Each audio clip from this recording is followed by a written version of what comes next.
What's up, friends? Welcome to episode 1 of On This Day in Music History. I'm your host, Desiree Jones, and this is Take Me to the Roxy, and I'm yours. I am so excited to be here to be able to share some tidbits of history with you that maybe you've never heard before about some of your favorite or not so favorite artists and songs. For this first episode, I thought I would share some personal music history with you so we could get to know each other a little better as well. Now, if you know me, you know that 2 of my favorite artists of all time are Randy Carlisle and Jason Mraz. And without completely aging myself, I have to admit that I have been following their music and their careers for almost 20 years now. If you don't know who they are, go out, check out their music, because I know I'm biased, but they're awesome. So today we're going to go back in time 14 years ago to December 8th, 2004. You see, I grew up in a suburban area of Southern California known as the Valley. And not too far away over the hill, as we like to say, is an area called West Hollywood. And in West Hollywood, there's this little corner called the Sunset Strip. And it's always been well known for its music scene and great nightlife. I don't know what it is about LA where we like to name things with quotations, but I love the Valley and I love the Sunset Strip.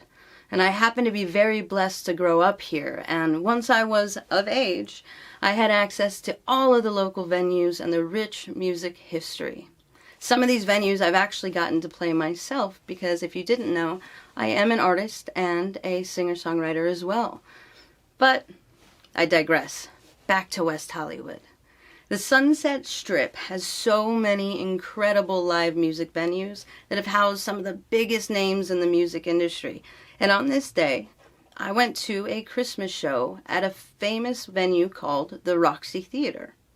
Now, the Roxy, as it's best known, was established in 1973 by a group of individuals, Lou Adler, Elmer Valentine, and original partners David Geffen of Geffen Records, Elliot Roberts, and Peter Asher. Now, the men created the space after witnessing and experiencing firsthand the way that artists and bands were being mistreated and taken advantage of at other local live venues.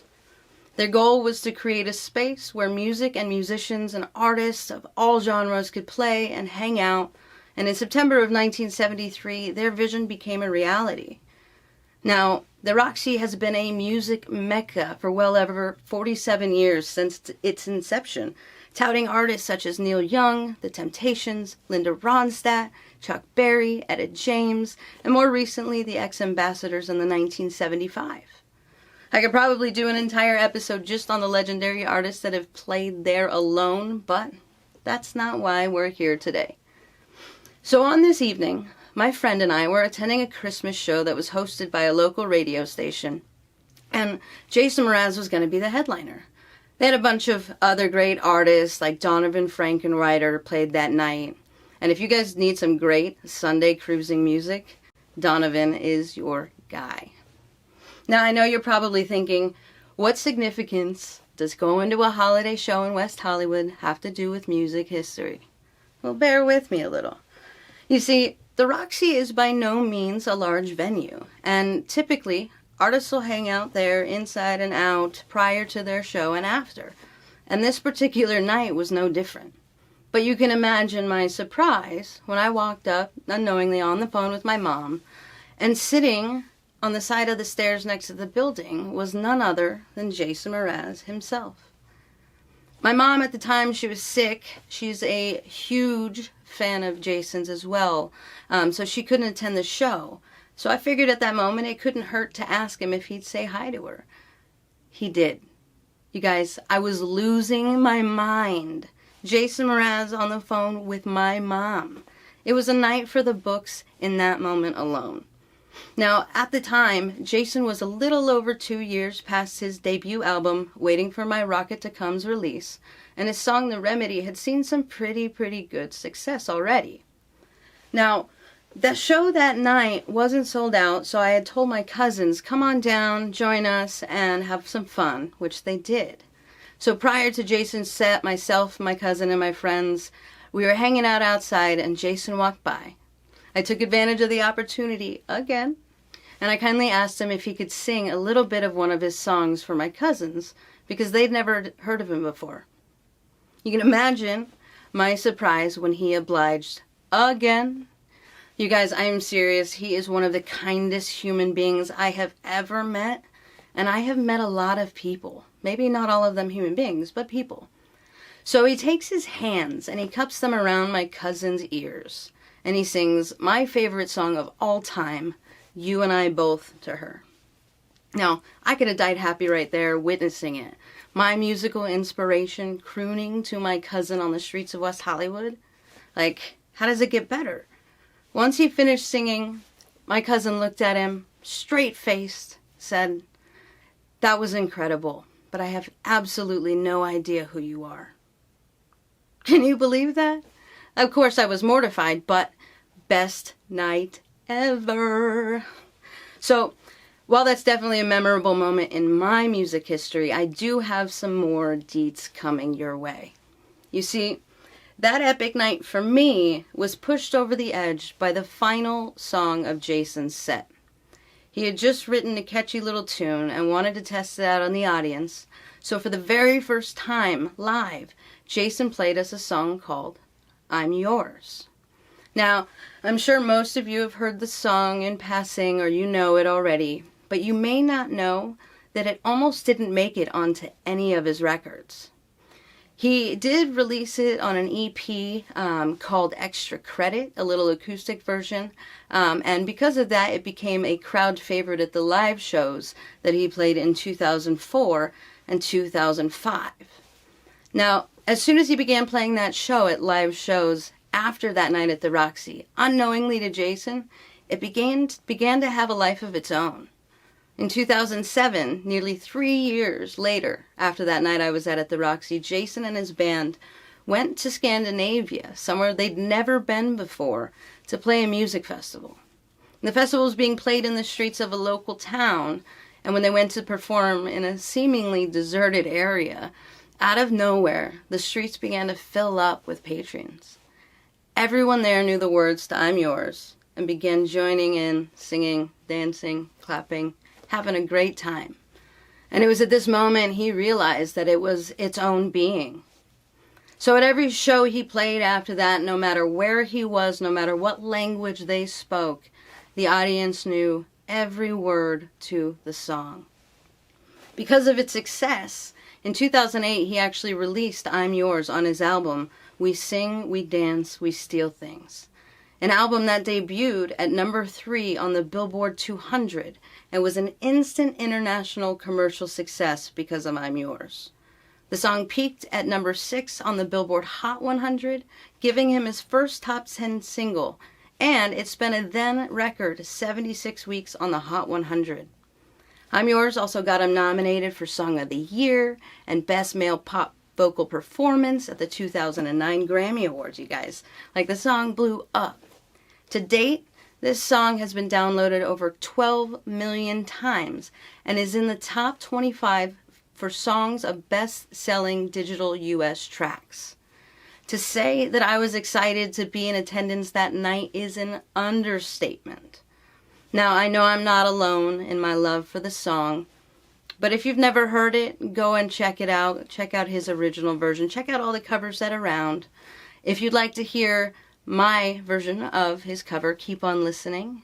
I appreciate you guys so much. Thank you for joining me today for a fun flashback.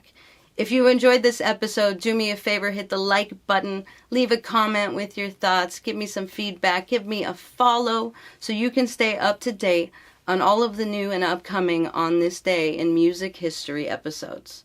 Stay kind, my friends. Until next time.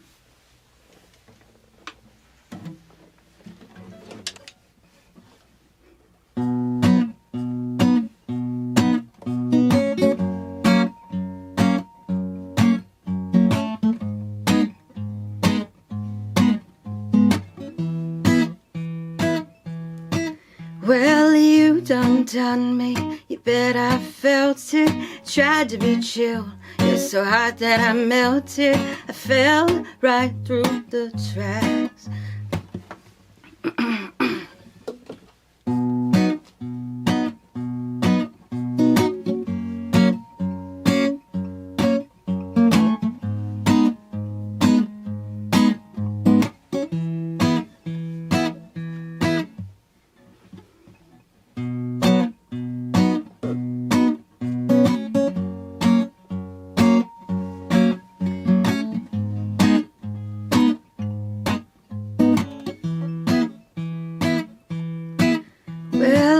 done me.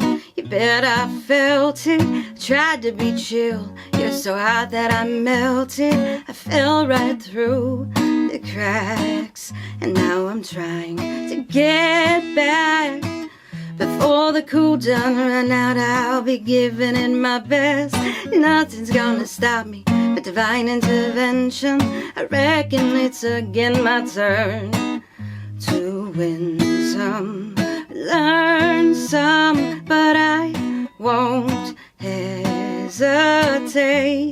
no more, no more. It cannot wait. I'm yours.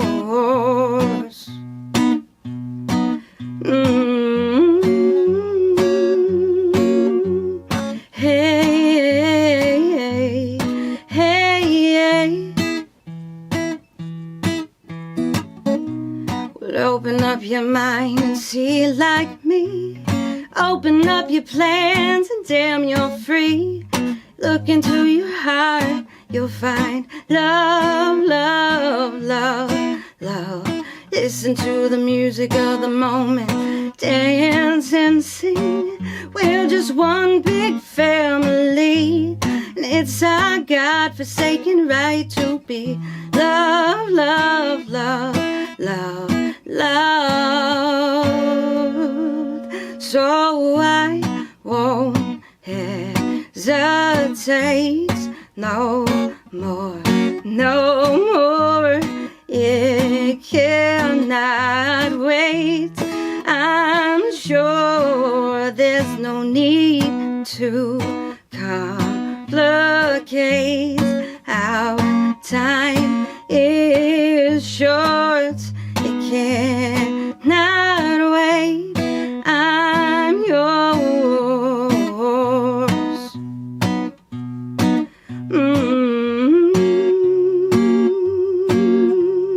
Hey,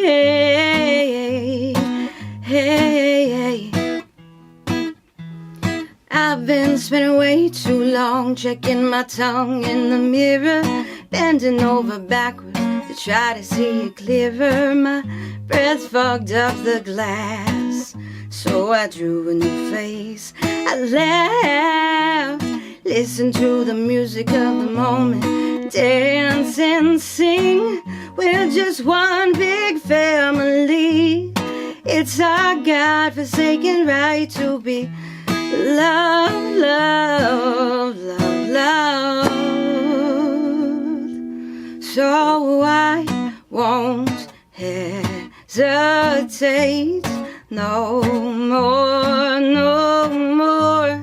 It cannot wait. I am yours. Oh, please don't, please don't, please don't. There's no need to complicate, 'cause our time is short. This is our fate. I'm yours. I'm yours. See you next time, friends. Stay kind.